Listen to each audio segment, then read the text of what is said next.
welcome to the One to Another podcast. My name is Joanne, and today we're going to talk about the cab ride.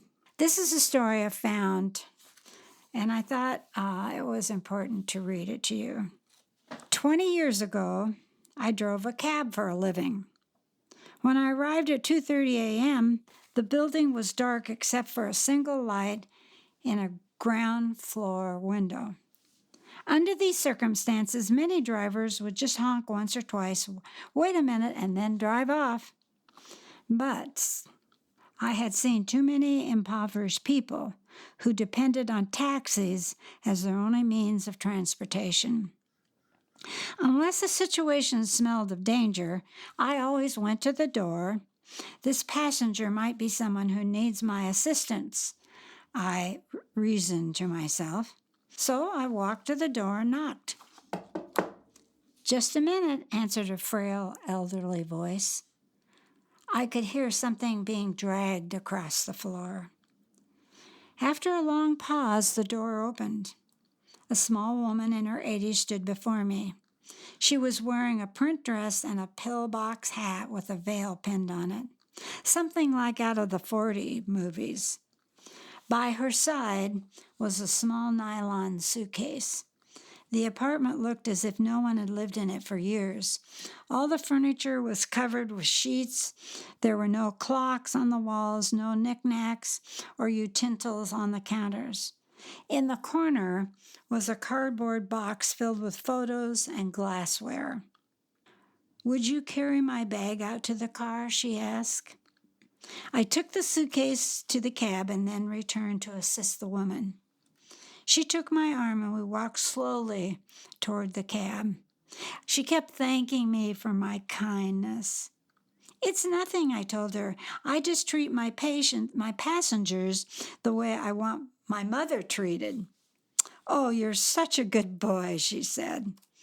When we got into the cab, she gave me an address and then said, "Could you drive through downtown?"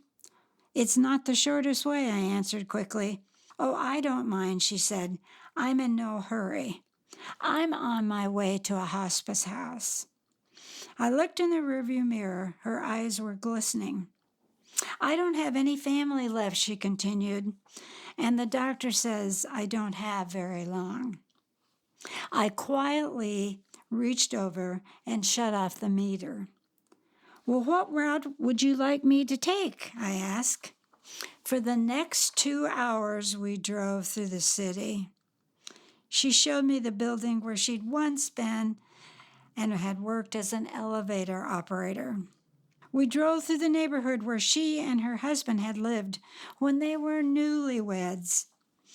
She had pulled me up in front of a furniture warehouse, which had once been a ballroom where she had gone dancing as a girl. Sometimes she would just ask me to slow down in front of a particular building or on a corner, and she would just sit staring into the darkness, saying nothing. As the first hint of sun was creasing the horizon, she suddenly said, "I'm tired. Let's go now." We drove in silence to the address that she had given me. It was a low building, a convalescent home, with a driveway that was rounded and passed through the front. 2 orderlies came out to the cab as soon as we pulled up. They were kind and intent, watching her every move. They must have been expecting her. I opened the trunk and took the small suitcase to the door. The woman was already seated in the wheelchair. "How much do I owe you?" she asked, reaching for her purse. "Oh, nothing," I said. "Will you have to make a living?" she said. "Well, there are passengers that I respond to," and without thinking, I just gave her a big hug, and she held on to me tightly. "You gave an old woman a little moment of joy," she said. "Thank you." I squeezed her hand and then walked into the dim morning light. Behind me, a door shut. It was the sound of the closing of a life. I didn't pick up any more passengers that day. I just drove aimlessly, lost in thought for the rest of the day. I could hardly talk. What if that woman had gotten an angry driver or one who was impatient to the end of the shift? What if I refused to take this run or had honked twice and then drove away? On a quick review, I don't think I have done anything more important in my day. We're conditioned to think of our lives revolving around our great moments. But great moments often catch us unaware, beautifully wrapped in what others may consider a small one.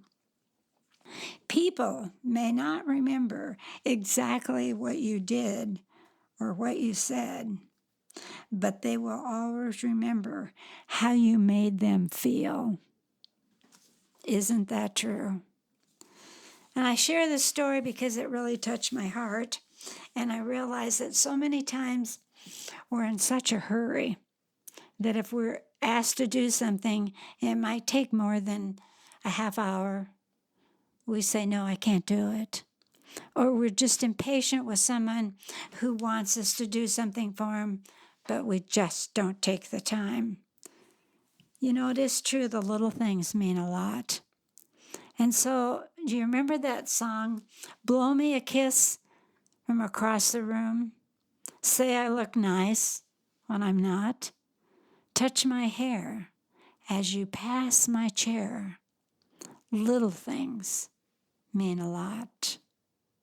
So in your day today, wherever you are, I hope you'll take the time to look around, and maybe there's someone that just needs something from you, a smile, a wish of goodness in their day, or maybe just stopping your day and calling someone on the phone and saying, I want to thank you for being kind to me.